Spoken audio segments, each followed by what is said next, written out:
샬롬, 하나님과 동행하는 새벽기도회 달라스 임마누엘 교회 권성철 목사입니다. 오늘도 하나님과 동행하며 풍성함을 누리시는 저와 여러분 되시길 주님의 이름으로 축복합니다. 오늘 말씀은 요한복음 14장 1절에서 9절까지의 말씀입니다. 너희는 마음에 근심하지 말라. 하나님을 믿으니 또 나를 믿으라. 내 아버지 집에 거할 곳이 많도다. 그렇지 않으면 너희에게 일렀으리라. 내가 너희를 위하여 거처를 예비하러 가노니 가서 너희를 위하여 거처를 예비하면 내가 다시 와서 너희를 내게로 영접하여 나 있는 곳에 너희도 있게 하리라. 내가 어디로 가든지 그 길을 너희가 아느니라. 도마가 이르되 주여 주께서 어디로 가시는지 우리가 알지 못하거늘 그 길을 어찌 알겠사옵나이까. 예수께서 이르시되 내가 곧 길이요 진리요 생명이니 나로 말미암지 않고는 아버지께로 올 자가 없느니라. 너희가 나를 알았더라면 내 아버지도 알았으리로다. 이제부터는 너희가 그를 알았고 또 보았느니라. 빌립이 이르되 주여 아버지를 우리에게 보여주옵소서. 그리하면 족하겠나이다. 예수께서 이르시되 빌립아 내가 이렇게 오래 너희와 함께 있으되 내가 나를 알지 못하느냐. 나를 본 자는 아버지를 보았거늘 어찌하여 아버지를 보이라 하느냐. 아멘. 하나님의 말씀입니다.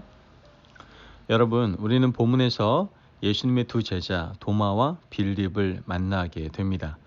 이 두 사람은 자신이 궁금한 것에 대해서 참지 못하고 주님께 묻게 되고 결국 이 두 사람 덕분에 오늘 우리는 예수님의 음성을 들을 수 있는 중요한 교훈을 얻게 되는 것을 보게 됩니다. 오늘 본문은 다소 좀 무거운 분위기입니다. 왜냐하면 예수님께서 십자가 형벌을 얼마 남겨두지 않은 시점이었기 때문이었죠. 이미 예수님께서 제자들의 발을 씻겨주셨습니다. 제자들은 느끼고 있었을 거예요. 예수님께서 하나님께로 가실 날이 얼마 남지 않았다는 것을 느끼고 있었을 겁니다. 이런 분위기에서 예수님께서 주시는 말씀은 제자들에게 있어서 어느 때보다도 더 무겁게 다가왔을지도 모르겠습니다.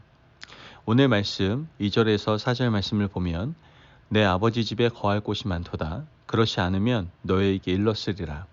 내가 너희를 위하여 거처를 예비하러 가노니 가서 너희를 위하여 거처를 예비하면 내가 다시 와서 너희를 내게로 영접하여 나 있는 곳에 너희도 있게 하리라.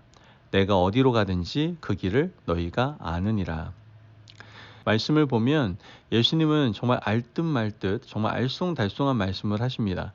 제자들은 예수님의 말씀을 듣고는 있었지만 도대체 의미를 좀 모르는 눈치였습니다. 그런데 묻기에도 좀 조심스러웠던 것이죠.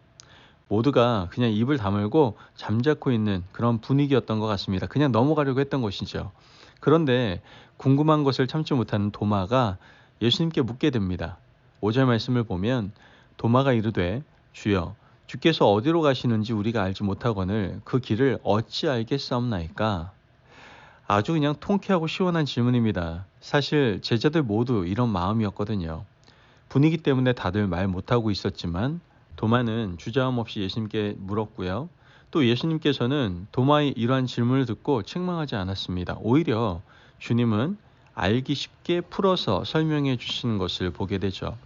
6절 말씀을 보면 예수께서 이르시되 내가 곧 길이요 진리요 생명이니 나로 말미암지 않고는 아버지께로 올 자가 없느니라.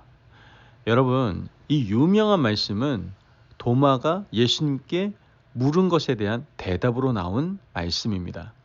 예수님이 길과 진리, 생명이 되신다는 말씀은 당시 로마를 비롯한 제자들에게 큰 은혜가 되었고 우리가 주님을 통해서 하나님께로 갈 수 있다는 것을 깨닫게 해주시는 은혜의 말씀이었습니다. 또한 오늘 지금 이 시대에 살아가는 우리에게 종교다원주의를 넘어설 수 있는 아주 귀중한 말씀이 바로 이 말씀이다라는 것이죠. 오늘 우리는 종교다원주의의 도전에 직면해 있습니다. 종교다원주의는 예수님 아닌 다른 방식으로도 구원에 이를 수 있다라고 이야기하는 이단 사상입니다.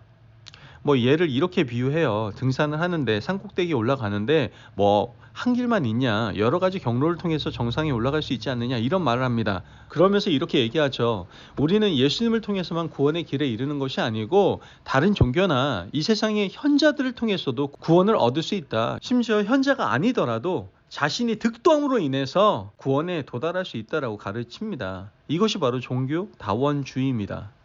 만약 도마가 이러한 물음을 예수님께 던지지 않았다라고 한다면 예수님께서는 당연히 오늘 우리에게 이 주신 말씀에 대한 대답을 하지 않았을 것이고, 우리는 종교 다원주의를 깰 수 있는 강력한 말씀을 가지지 못했을지도 모릅니다. 내가 곧 길이요 진리요 생명이니 나로 말미암지 않고는 아버지께로 올 자가 없느니라. 여러분, 이 말씀은 오늘 종교다원주의라는 이단 사상을 깰 수 있는 강력한 주님의 말씀이었던 것이죠. 물론 그 당시 예수님께 물었던 도마에게도 은혜가 되었겠지만 오늘을 살아가는 우리에게도 능력의 말씀이 된 것입니다. 예수님께서는 도마에게 말씀을 하신 후에 제자들에게 또 말씀을 하십니다. 7절 말씀을 보면 너희가 나를 알았더라면 내 아버지도 알았으리로다. 이제부터는 너희가 그를 알았고 또 보았느니라. 말씀을 보면 예수님께서는 너희가 나를 알았더라면 내 아버지, 즉 하나님도 알았을 것이다 라고 말씀을 하시게 되죠. 그런데 이 말씀에 대해서도 의구심을 가지고 있는 한 사람이 등장합니다. 그것이 바로 빌립이었어요. 빌립은 이렇게 예수님께 묻게 되죠. 8절 말씀을 보면 빌립이 이르되 주여 아버지를 우리에게 보여주옵소서. 그리하면 족하겠나이다. 제자들은 예수님과는 매일 만나고 함께 먹고 마시고 동행하면서 3년을 보냈지만 하나님은 보지 못했습니다. 눈으로 보지 못했다는 뜻인 것이죠. 그래서 예수님께서 아버지 하나님을 말씀하시니까 빌립이 궁금해서 아버지를 보여달라고 말한 겁니다. 그때 예수님께서는 아주 유명한 말씀을 하시는데요. 오늘 본문 9절 말씀을 보면 예수께서 이르시되 빌립아 내가 이렇게 오래 너희와 함께 있으되 내가 나를 알지 못하느냐? 나를 본 자는 아버지를 보았거늘 어찌하여 아버지를 보이라 하느냐? 여러분, 이 말씀은요 바로 삼위일체를 입증하는 아주 유명한 말씀입니다. 예수님을 경험한 사람은 하나님을 경험한 사람입니다. 믿으십니까? 아멘. 왜 그렇습니까? 예수님이 곧 하나님이시기 때문에 그렇습니다. 우리가 신앙생활하면서 삼위일체에 대해서 듣게 되고 그 삼위일체를 믿고 있습니다. 그러나 이 삼위일체를 뒷받침해주는 성경 구절을 찾기는 쉽지는 않습니다. 그런데 오늘 본문에서 성부와 성자의 일체를 예수님께서 직접 자신의 입을 통해서 제자들에게 알려주고 계시는 겁니다. 이처럼 묻는 사람의 유익, 묻는 사람의 축복이 바로 이런 겁니다. 여러분, 성경을 읽으면서 궁금한 것이 있으면 여러분 물으셔야 됩니다. 주님, 이 말씀의 뜻은 무엇입니까? 이 말씀을 통해서 저에게 무엇을 깨닫게 하려고 하시는 겁니까? 계속해서 예수님께 물어야 됩니다. 말씀을 읽을 때뿐만 아니라 우리 인생 가운데서 일어나는 수많은 문제들을 가지고 주님께 물어야 됩니다. 주님께서 곧장 대답하지 않으셔도요, 반드시 대답하실 겁니다. 여러분, 요셉은요 17살에 이집트에 팔려갔습니다. 이집트 보디발의 집에서 노예로 살다가 누명을 쓰고 감옥에서 죄수로 살다가 30살이 돼서야 이집트의 총리가 됩니다. 그러나 그때까지 요셉이 가졌던 의문은 풀리지 않았어요. 도대체 형들이 왜 나 팔았을까? 하나님이 나를 이곳에 보낸 이유가 도대체 뭘까? 요셉은 자기 인생에 일어난 많은 일들을 가슴에 품고 하나님께 계속해서 묻고 있었던 겁니다. 7년의 풍년이 지나고 2년의 흉년이 지나서야, 즉 그의 나이 39, 형제들에게 팔린 지 22년이 지나서야 형제들이 요셉 앞에 와서 무릎을 꿇습니다. 요셉은 그때 깨달았던 것이죠. 어린 시절 꾸었던 그 꿈의 의미를 알았던 겁니다. 즉 하나님께서는 자신에게 주신 비전과 뜻을 이루기 위해서 이런 시련과 고난을 주셨다는 사실을 깨닫게 된 것이죠. 여러분, 우리 하나님께 물읍시다. 하나님께 물으면 하나님께서는 반드시 응답하십니다. 묻는 인생은 유익이 있어요. 제발 그냥 흘려보내지 마시고 우리 인생에 일어나는 많은 문제들, 그 모든 문제들을 가슴에 새기고 하나님께 물어보고 기도하시기를 바랍니다. 그때 응답하시는, 대답하시는 하나님의 놀라운 은혜를 경험하게 될 줄을 믿습니다.